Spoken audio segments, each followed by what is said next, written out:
प्यारे दोस्तों, अस्सलाम वालेकुम। मेरा नाम तारिक नसीर है और इस वक्त आप मुलाहिज़ा फरमा रहे हैं मेरे चौथे तहरीर करदा नावल $6 मिलियन मैन और बिग फुट का सरवर्क। और ये नावल मैंने अमेरिका में सन 1978 में पेश करदा एक CinemaScope film the secret of big foot से मुतासिर होकर तहरीर किया है। और इस वक्त आपकी खिदमत में मेरे इस नए तहरीर करदा नावल के दूसरे हिस्से की मजमूई तौर पर छठी और आखिरी किस्त पेश की जा रही है, जो कि सफ़ा नंबर 51 से लेकर सफ़ा नंबर 65 तक के सफ़हात पर मुश्तमिल है। तो आइए दोस्तों, अब हम अपने इस नए नावल की छठी और आखिरी वीडियो किस्त का आगाज़ करते हैं। बिस्मिल्लाहिर्रहमानिर्रहीम। गुज़श्ता से पेवस्ता कि ये हमारे मुल्क के सबसे ज़्यादा आबादी वाले शहर हैं और अगर ये ज़लज़ला आ गया तो फिर हम सब लोग हलाक हो जाएंगे। इस बात पर एप्लॉय ने कहा कि साइंसी तजर्बात कुर्बानियाँ मांगते हैं और अगर ये लोग मर भी गए तो क्या फ़र्क पड़ता है, कम अज़ कम हमारा कम्प्लेक्स तो बच जाएगा। इस बात पर कर्नल स्टीव ऑस्टिन ने एप्लाई को खरी खरी सुना दी और उनके इन इंसानियत के प्रचारों को मुहिज़ धोखाबाजी और फ़रेब करार दे दिया, जिस पर एप्लॉय ने कर्नल स्टीव ऑस्टिन के इस बयान पर धमकी देते हुए कहा कि अगर आपने इस मामले में टांग अड़ाने और यहाँ से फ़रार होने की कोई कोशिश की तो इसके बहुत भयानक नताइज होंगे। इसके बाद वो सब लोग कर्नल स्टीव ऑस्टिन की इस फ़रार की कोशिश को रोकने के लिए अपने अपने टाइमलाइन कंट्रोलर को इस्तेमाल करते हुए कर्नल स्टीव ऑस्टिन की पुश्त पर आकर एक दीवार की सूरत में खड़े हो गए और उनके पीछे से बाहर निकलने का दरवाजे का रास्ता ही बंद कर दिया। एप्लॉय ने कर्नल स्टीव ऑस्टिन को दोबारा तंबीह करते हुए कहा कि वो अपने कम्प्लेक्स को बचाना चाहते हैं, इसलिए वो अपने फ़रार की ये कोशिश तर्क कर दें, जिस पर कर्नल स्टीव ऑस्टिन ने इनकार करते हुए इन सब लोगों को एक ज़ोरदार धक्का देकर ज़मीन पर गिरा दिया और फिर वो इसी बंद दरवाज़े को अपनी बायोनिक ताकत का इस्तेमाल करते हुए खोलकर इस कॉन्फ्रेंस रूम से बाहर निकल गए। कॉन्फ्रेंस रूम से बाहर निकलते के साथ ही जब कर्नल स्टीव ऑस्टिन इस गार के बाहर जाने वाले एक हिस्से की तरफ आए तो उन्होंने इस रास्ते में पड़ी हुई तमाम अलमारियां और दीगर इलेक्ट्रॉनिक आलात उलटकर रास्ते ही में गिरा दिए ताकि उनका पीछा करने के लिए आने वाले इन अफराद का रास्ता ही बंद हो जाए। फिर जो लोग भी मज़ाहमत करने के लिए उनके रास्ते में आए तो उन्हें कर्नल स्टीव ऑस्टिन ने मार मार कर बेहोश कर दिया। इसके बाद जब कर्नल स्टीव ऑस्टिन इस गार से बाहर निकल कर जाने वाले रास्ते की सुरंग में दाखिल हुए तो उस सुरंग का रोशन हाला भी उस सुरंग के गिर्द घूम रहा था और फिर कर्नल स्टीव ऑस्टिन ने यह मंजर भी देखा कि उस रोशन सुरंग की मुखालिफ सिमत से सास्क्वाच भी इस सुरंग में कर्नल स्टीव ऑस्टिन पर हमलावर होने के लिए दाखिल हो रहा था। फिर सास्क्वाच तेज़ी से दौड़ते हुए कर्नल स्टीव ऑस्टिन पर हमलावर होने के लिए उनके करीब पहुंचा और जब उसने हमला करते हुए अपना ज़ोरदार मुक्का कर्नल स्टीव ऑस्टिन के चेहरे की तरफ घुमाया तो कर्नल स्टीव ऑस्टिन ने उसे एक झुकाई दी, जिससे सास्क्वाच का तवाज़ुन बिगड़ गया और उसका वो ज़ोरदार मुक्के का वार हवा में लहराता हुआ खाली गया और उनके सर के ऊपर से गुज़र गया। और फिर कर्नल स्टीव ऑस्टिन ने पीछे से सास्क्वाच की कमर पर अपने दाहिने बायोनिक बाजू से एक ऐसा ज़ोरदार मुक्का रसीद कर दिया जिससे सास्क्वाच लड़खड़ाता हुआ वहाँ पर पहले से गिरी हुई बिजली की एक टूटी हुई अलमारी से जा टकराया और फिर वो वहीं पर गिरकर बेहोश हो गया। इसके बाद कर्नल स्टीव ऑस्टिन उस सुरंग के गिर्द घूमते हुए हाले से बड़ी मुश्किल से भागते हुए इस सुरंग से बाहर निकलकर उस गार के बैरूनी दरवाजे तक जा पहुँचे, जिसे पहले से ही ताला लगाकर बंद किया जा चुका हुआ था और जिसके बाहर भारी भरकम पथरीली चट्टानें रखकर वहां से बाहर निकलने के इम्कानात को बिल्कुल ही मादूम कर दिया गया था। लेकिन कर्नल स्टीव ऑस्टिन ने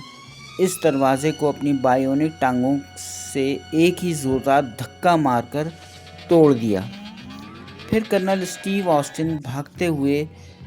तेज़ी से भागते हुए जल्द ही इस एटमी धमाके की साइट पर पहुंच गए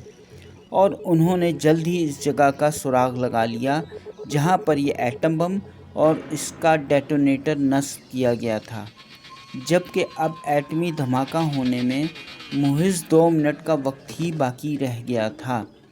इस दौरान शॉलिन भी तेज़ी से भागते हुए इसी मकाम पर पहुंच गई और फिर वो इस एटम बम के डेटोनेटर को नाकारा बनाने की कोशिश में मसरूफ़ हो गई।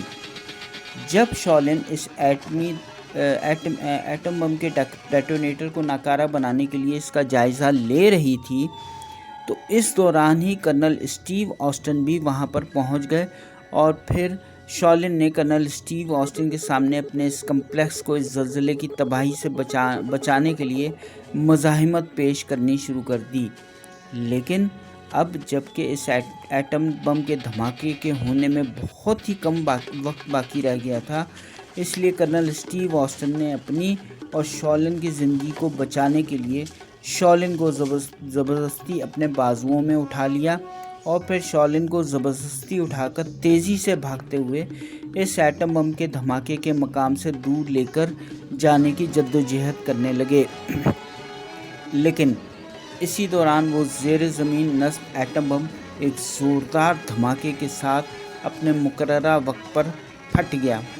इस एटमी धमाके के होने के चंद मिनटों के बाद ही ज़मीन ज़लज़ले के ज़ोरदार झटकों से लरज़ना शुरू हो गई और कुछ ही देर में ज़लज़ले ने शिद्दत इख्तियार कर ली। उस वक्त कर्नल स्टीव ऑस्टिन शॉलिन को उठाकर तेज़ी से दौड़ते हुए सैन एंजेलो की उसी मरकज़ी नहर के पास से गुज़र रहे थे जिसके साथ एक बहुत बड़ी चट्टानी पहाड़ी भी वाक़ थी। कर्नल स्टीव ऑस्टिन शॉलिन को उठाए हुए इस चट्टानी पहाड़ी की ओट में जाकर खड़े हो गए, लेकिन ज़लज़ले की शिद्दत में इजाफे के बायस जल्द ही इस चट्टानी पहाड़ी के ऊपर से भारी पत्थर और चट्टानें भी नीचे गिरना शुरू हो गईं। तो फिर कर्नल स्टीव ऑस्टिन अब इन भारी पत्थरों और चट्टानों से ख़ुद को और शॉलिन को बचाने की जद्दोजहद में मसरूफ़ हो गए।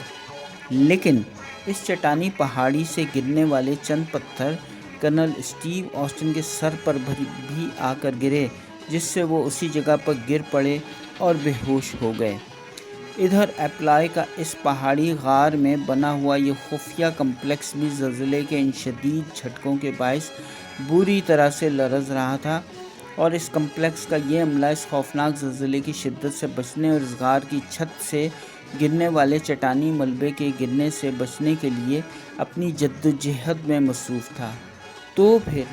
सास्क्वाच ने आके अपने अमले के चंद अफराद को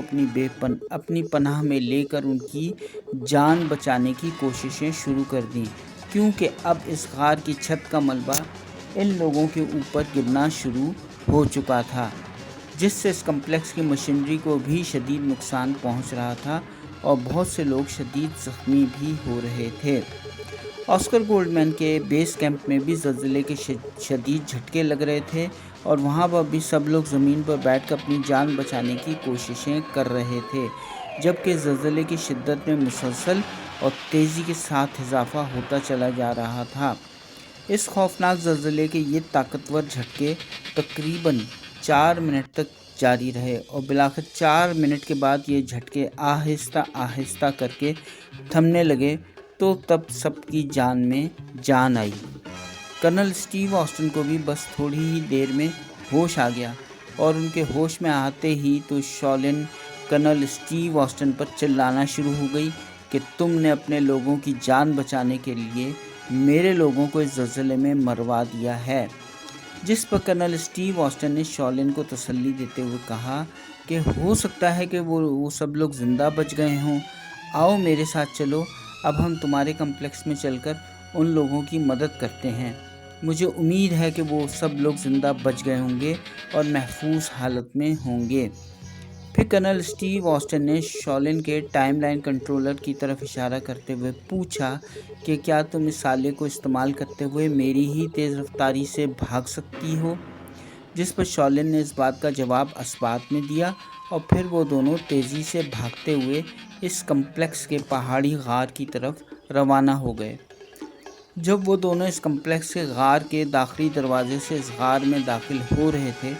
तो उन्होंने देखा कि वहाँ पर बिजली का निज़ाम मुकम्मल तौर पर मुअत्तल हो चुका है और हर तरफ चार सू अंधेरा ही अंधेरा फैला हुआ है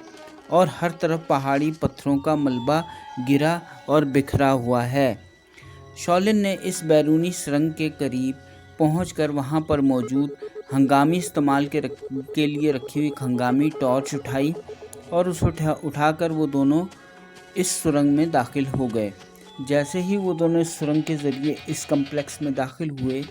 तो उन्होंने देखा कि इस कम्प्लेक्स के गार के तमाम अंदरूनी हिस्सों में भी जगह जगह पर गार की छत से गिरने वाले मलबे और चट्टानी पत्थरों का मलबा बिखरा हुआ पड़ा हुआ है। इस चट्टानी पत्थरों के मलबे के गिरने से कई अफराद इन पत्थरों के मलबे के नीचे दबे हुए पड़े हुए हैं। तो फिर कर्नल स्टीव ऑस्टिन ने अपने दाहिने बाजू की बायोनिक ताकत को इस्तेमाल करते हुए इन तमाम अफराद को इन तमाम पत्थरों को हटाकर ज़िंदा बचा लिया। इनमें से अमले के कुछ अरकान बड़ी बड़ी मशीनों और अलमारियों के नीचे भी दबे हुए थे, जिन्हें कर्नल स्टीव ऑस्टिन ने उनके नीचे से निकाला। एप्लॉय के ऊपर भी बड़े बड़े पत्थर आकर गिरे हुए थे और वो पत्थरों के नीचे दबे हुए बेहोश हालत में पाए गए थे और उनकी हालत ज़्यादा तशवीशनाक थी। शॉलिन ने कर्नल स्टीव ऑस्टिन को कहा कि एप्लॉय की जान बचाने के लिए ज़रूरी है कि बिजली का निज़ाम बहाल किया जाए ताकि उनका ऑपरेशन करके उनकी जान बचाने की कोशिश की जा सके। शॉलिन ने कर्नल स्टीव ऑस्टिन को बताया कि बिजली पैदा करने का निज़ाम इस कम्प्लेक्स के सबसे गहराई वाले हिस्से में ज़ेर ज़मीन वाक़ है, जहाँ पर वॉल्केनिक वेंट भी मौजूद है। फैलर ने शॉलिन को बताया कि ज़लज़ले की वजह से पत्थर गिरने से इस सुरंग के अंदर जाने वाला वो रास्ता भी बंद हो गया है। तो फिर कर्नल स्टीव ऑस्टिन ने शॉलिन से कहा कि वो इस मामले में सास्क्वॉच की मदद चाहते हैं, जिस पर शॉलिन ने सास्क्वॉच को आवाज़ देकर अपनी मदद के लिए तलब कर लिया। फिर शॉलिन ने कर्नल स्टीव ऑस्टिन को कहा कि जल्दी करें, तो फिर मैं आपको इस वॉल्केनिक वेंट की तरफ जाने वाली इस ज़ेर ज़मीन सुरंग की तरफ लेकर चलती हूँ। और फिर शॉलिन कर्नल स्टीव ऑस्टिन और सास्क्वॉच को लेकर ज़ेर ज़मीन सुरंग के दहाने तक लेकर पहुँच गई। इस ज़ेर ज़मीन सुरंग के दहाने पर बहुत सा चट्टानी मलबा गिरा हुआ था, जिसकी वजह से सुरंग का दाखिली दरवाज़ा मुकम्मल तौर पर बंद हो चुका था। कर्नल स्टीव ऑस्टिन और सास्क्वॉच ने मिलकर इस ज़ेर ज़मीन सुरंग का मलबा हटाना शुरू कर दिया। ये एक इंतहाई मेहनत तलब काम था, लेकिन वो दोनों अपनी बायोनिक ताकत को इस्तेमाल करते हुए ये चट्टानी मलबा तेज़ी से हटाते रहे और बिलाखिर वो ये मलबा हटाने में कामयाब हो ही गए और इसके साथ ही वो पावर चैम्बर उनकी नज़रों के सामने आ गया। जब वोल्केनिक वेंट के ज़रिए बिजली पैदा करने के निज़ाम का वो पावर चैम्बर उनकी नज़रों के सामने आया तो उन्होंने देखा कि बिजली की मेन केबल अपने मेन बोर्ड से बाहर निकलकर स्टीम पाइप की तेज़ धार भाप के सामने बुरी तरह से लहरा रही है, जिसकी वजह से उस पावर चैम्बर में बहुत ताकतवर स्पार्किंग हो रही है। इसके साथ ही उन्होंने ये भी देखा कि इस वॉल्केनिक वेंट की मेन प्रेशर लाइन का गैस पाइप भी टूटा हुआ है, जिसकी वजह से इस पाइप में से वॉल्केनिक प्रेशर से निकलने वाली गैस का तेज़ रसाव और इखराज भी बहुत तेज़ी से जारी है। ये मंजर देखकर कर्नल स्टीव ऑस्टिन बहादुरी के साथ इस पावर चैम्बर में दाखिल हो गए तो शॉलिन ने उन्हें तंबीही हिदायत देनी शुरू कर दी। फिर शॉलिन ने उन्हें हिदायत देते हुए कहा कि वो सबसे पहले बिजली की मेन केबल का वो टूटा हुआ और लहराता हुआ बिजली का तार सुनहरी रंग के बिजली के मेन बोर्ड के जंक्शन बॉक्स के सुराख में डाल दें। तो जैसे ही कर्नल स्टीव ऑस्टिन ने वो बिजली का लहराता हुआ तार बिजली के इस मेन बोर्ड के जंक्शन बॉक्स में लगाया तो वैसे ही ताकतवर स्पार्किंग फ़ौरन बंद हो गई। اس کے بعد colonel Steve Austin volcanic vent سے پاور چیمبر میں آنے والے اس ٹوٹے ہوئے گیس کے پائپ کی جانب متوجہ ہوئے، جو کہ اس وقت بہت تیزی سے اور حد سے زیادہ گرم بھاپ چھوڑ رہا تھا۔ کرنل اسٹیو آسٹن نے اس پائپ سے حد سے زیادہ گرم بھاپ کے رساؤ کو روکنے کے لیے اس پائپ کا وہ ٹوٹا ہوا کنیکشن جوڑ کر والکینک وینٹ کا وہ کنیکشن بھی بحال کر دیا۔ پھر جیسے ہی کرنل اسٹیو آسٹن نے والکینک وینٹ کی گیس کا یہ رساؤ بند کیا تو اسی وقت پورے کمپلیکس میں دوبارہ روشنی پھیل گئی اور اس کمپلیکس میں بجلی کا نظام دوبارہ سے بحال ہو گیا، جس پر شولن اور ساسکواچ کے چہرے پر مسکراہٹ آ گئی اور وہ شکر گزار نظروں سے کرنل اسٹیو آسٹن کی طرف دیکھنے لگے۔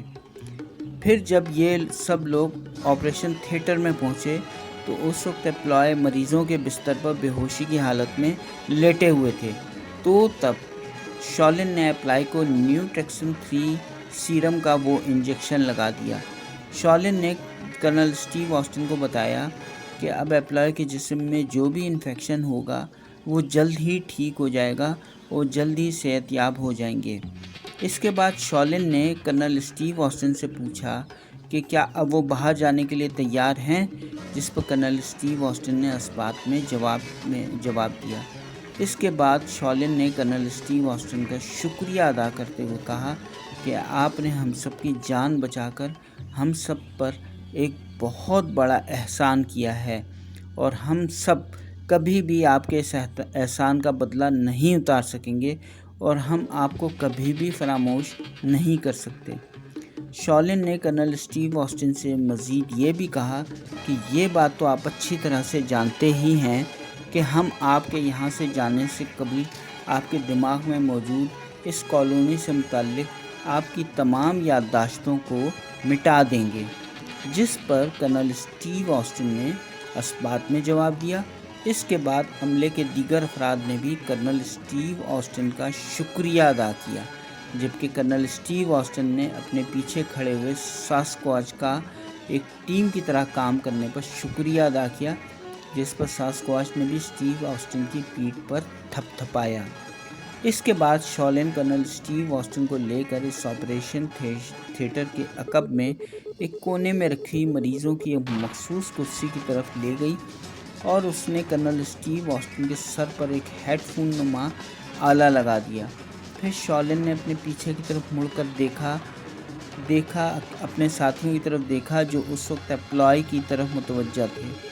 تو پھر شولن نے خاموشی سے نیوٹریکسن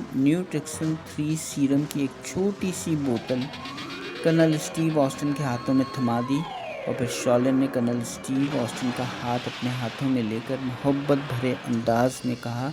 کہ میں آپ کو کبھی بھی نہیں بھول سکتی، جس پر کرنل اسٹیو آسٹن نے بھی شولن کے لیے اپنی محبت کا اظہار کیا اور اس کے بعد شولن نے اپنے ہاتھوں سے کرنل اسٹیو آسٹن کی آنکھیں بند کر دیں اور انہیں خدا حافظ کہتے ہوئے اپنے ٹائم لائن کنٹرولر کا بٹن دبا دیا اور ان کی اپنی کالونی میں گزارے ہوئے وقت کی تمام یادداشتوں کو مٹا دیا۔ کرنل اسٹیو آسٹن بے ہوشی کی حالت میں آ گئے تو پھر ساسکواچ نے انہیں اپنے ہاتھوں میں اٹھا کر اس روشن سرنگ کے اس غار کے بیرونی دروازے سے گزار کر جنگل میں چھوڑنے کے لیے روانہ ہو گیا۔ ساسکواچ نے کرنل اسٹیو آسٹن کو اس جنگل میں ایک درخت کے پاس لے جا کر آرام سے زمین پر لٹا دیا۔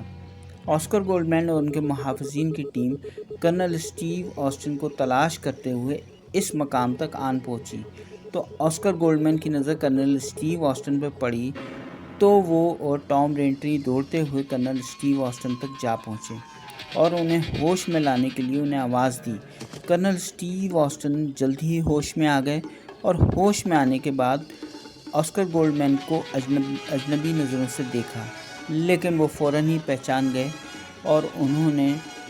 لیکن انہیں کچھ بھی یاد نہیں تھا کہ وہ اتنا وقت کہاں رہے تھے اور نہ ہی انہیں زلزلے کے آنے کا پتہ چلا تھا۔ آسکر گولڈمین نے جب کرنل اسٹیو آسٹن کو سہارا دے کر اٹھایا تو انہیں کرنل اسٹیو آسٹن کے ہاتھ میں وہی گہرے نیلے رنگ کی نیوٹریکسن 3 سیرم کی وہ بوتل نظر آئی جو انہیں شالن نے دی تھی۔ آسکر گولڈمین نے کرنل اسٹیو آسٹن سے استفسار کیا کہ یہ بوتل ان کے پاس کہاں سے آئی، تو کرنل اسٹیو آسٹن نے اس بات سے بھی اپنی لا علمی کا اظہار کیا۔ تو پھر آسکر گولڈمین نے وہ بوتل ان سے لے کر ٹام رینٹری کے حوالے کر دی اور ان سے کہا کہ وہ اس کیمیکل کا لیبارٹری تجزیہ کروائیں اور بتائیں کہ یہ کون سا کیمیکل ہے۔ اس کے بعد وہ سب لوگ پیدل ہی اپنے بیس کیمپ کی طرف روانہ ہو گئے، لیکن پھر راستے میں ہی ایک جگہ پر رک کر کرنل اسٹیو آسٹن نے اپنی بائیونک آنکھ سے جنگل میں کوئی حرکت ہوتی ہوئی محسوس کی۔ در حقیقت وہ ساسکواچ تھا جو اس وقت واپس جا رہا تھا۔ شالن یہ منظر اپنی اسکرین پر دیکھ رہی تھی اور کرنل اسٹیو آسٹن سے جدائی پر بے حد افسردہ دکھائی دے رہی تھی۔ پھر جب آسکر گولڈمین نے کرنل اسٹیو آسٹن کو لے کر واپس جانے لگے تو شالن نے انتہائی غمزدہ ہو کر کرنل اسٹیو آسٹن کو آخری بار دیکھا اور انتہائی دکھ بھرے لہجے میں الوداع کہہ دیا۔ ختم شد۔